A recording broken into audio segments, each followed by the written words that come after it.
Halloween night, crisp air. Leaves crunched under my sneakers. I pulled out my phone, snapped a pic of my street bathed in the orange glow of streetlights. Spooky vibes tonight, I captioned it, adding a ghostly filter, posting it to my Snapchat story. Back home, I curled up on the couch, scrolling through a feed of costumed friends and spooky shenanigans. My best friend Mark appeared in a werewolf mask, howling at the camera. I laughed, sending back a silly selfie with a ghost emoji over my face.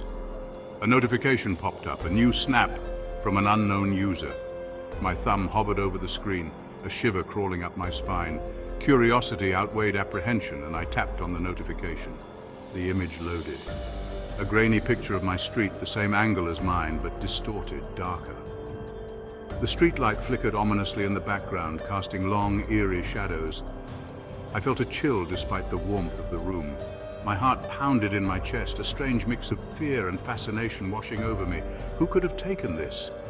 It was the same street, the same eerie ambience, yet subtly different, unsettling. My mind raced, trying to make sense of the impossible. The timer on the snap ran out, the image disappearing into the digital void.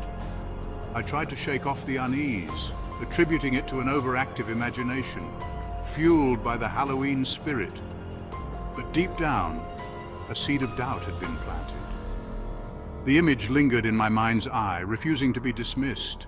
I tried to reason with myself. It had to be a prank, a creepy coincidence. But the timing, the angle, the unsettling similarity sent chills down my spine. My phone buzzed again, another snap, same unknown sender, the same street, but this time a figure stood under the flickering streetlight. A tall, shadowy figure, its face obscured by the darkness. The caption was simple, chilling. "You're not alone." Panic welled up inside me. My finger trembled as I typed a response. "Who is this?" I sent the message into the digital void, my heart pounding in my ears. The reply came almost instantly. "Don't you recognize me?" the unknown sender wrote back.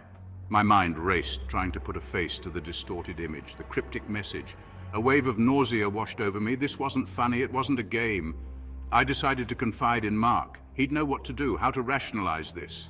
I opened our chat, my fingers flying across the keyboard, explaining the strange snaps, the unknown sender, the creepy images of my street. "Dude, that's messed up," Mark replied, his concern evident even through the digital text. "Block the number, it's probably just some jerk messing with you." I hesitated, a part of me morbidly curious, another part terrified of what I might see next. Against my better judgment, I decided to send one more snap. I took a picture of my living room, the TV flickering with an old horror movie, and sent it to the unknown number with a simple message, "Leave me alone." The reply came instantly, a picture of my street, the shadowy figure now closer, clearer. The caption sent shivers down my spine. "I can see you." My breath hitched. Fear constricted my throat, making it hard to swallow. I showed Mark the message, my hand shaking. He stared at the screen, his face pale. "This isn't right," he muttered, his usual carefree demeanor replaced by a look of concern I'd never seen before. We decided to involve Emily, our tech-savvy friend. Maybe she could trace the number, find out who was behind this nightmare. We added her to the chat, forwarding her the string of creepy snaps, each image more unsettling than the last. Emily, our resident tech genius, sprang into action. "Give me a few," she typed, her fingers flying across the keyboard, no doubt working her magic. We waited with bated breath, the silence punctuated by the nervous drumming of Mark's fingers on the coffee table. Minutes stretched into an eternity, each tick of the clock amplifying the tension in the room. The silence was finally broken by Emily's message. "Okay, this is weird," she typed, her usually confident tone laced with uncertainty. "The number isn't registered. It's like it doesn't exist." My blood ran cold. An unregistered number? How was that even possible? Fear gnawed at the edges of my mind, whispering possibilities I didn't dare voice. "Maybe it's some kind of glitch," Mark offered, his voice strained, unconvinced by his own words. We clung to his words, desperate for a logical explanation, anything to ground us in reality. But deep down, we all knew this was something different, something beyond the realm of our understanding. The air crackled with unspoken fear, the weight of the unknown pressing down on us.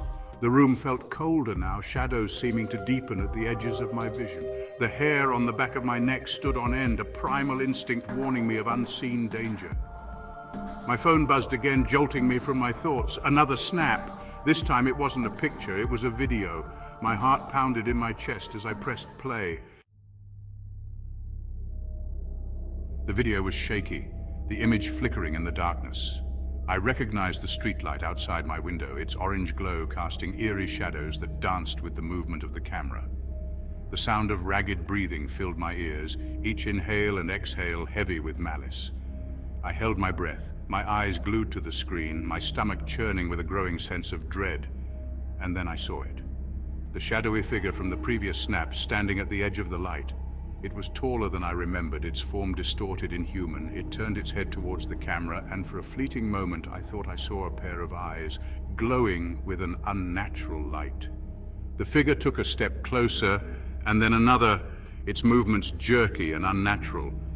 I shrank back from the screen, my heart threatening to beat out of my chest. The figure reached out a hand, its long, bony fingers stretching towards the camera, and then the video cut out. The screen went black, plunging me back into the silence of my living room. I stared at my reflection in the blank screen, my face pale, my eyes wide with terror. What had I just seen? Mark? Emily, did you see that? I stammered, my voice trembling. They both nodded, their faces ashen, their eyes reflecting the same fear that pulsed through me. We need to call someone, Emily whispered, her voice tight with panic. The police? Who do we even call? Mark replied, his usual bravado gone, replaced by a raw terror that mirrored my own. We sat there for a moment, paralyzed by fear, unsure of what to do next. The silence was broken only by the frantic beating of our hearts. We were trapped in a nightmare, a digital horror story that was becoming all too real. The phone felt heavy in my hand, a tangible link to the unseen terror that haunted us. We need to get out of here, I finally said, my voice shaking. Go to the police station, somewhere public. Mark and Emily nodded in agreement, their faces pale and drawn. We gathered our things, our movements jerky and uncoordinated, our minds racing with terrifying possibilities. As I grabbed my jacket, my phone buzzed again. The screen lit up with another snap. I hesitated, fear warring with a morbid curiosity. I took a deep breath and opened the message. It was a picture of my front door, the wood worn and familiar, but something was different. Scrawled across the surface in what looked like blood-red paint was a single chilling message. I'm coming for you. Terror flooded my senses, cold and paralyzing. I stumbled back, dropping my phone, the screen cracking on impact. What is it? Mark asked, his voice tight with fear. I couldn't speak. I could only point at the shattered screen, my breath coming in short, shallow gasps. Emily picked up the phone, her eyes widening as she saw the message. We need to go, now, she yelled, her voice high with panic. We didn't need to be told twice. We raced out of my apartment, the sound of our own footsteps echoing in the night. We ran, the cold night air stinging our lungs. Every shadow seemed to hold a threat. Every rustle of leaves sent shivers down our spine. We didn't dare look back, afraid of what we might see. The streetlights seemed to flicker ominously, casting long, distorted shadows that stretched and danced around us. The familiar streets had transformed into a menacing labyrinth, each turn heightening our sense of dread. We reached the police station, a beacon of light and security in the darkness.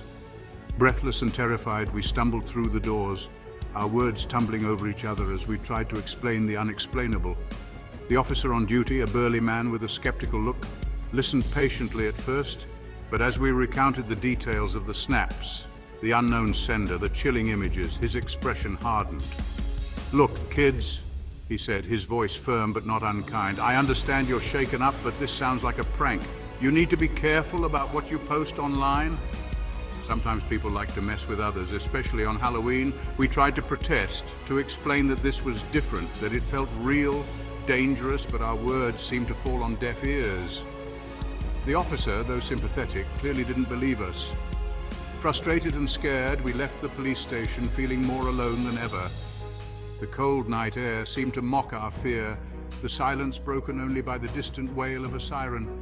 We huddled together, our breaths forming white clouds in the darkness. What do we do now? Mark asked, his voice barely a whisper. I didn't have an answer. We were trapped in a nightmare, our lives intertwined with an unseen force that seemed to be closing in.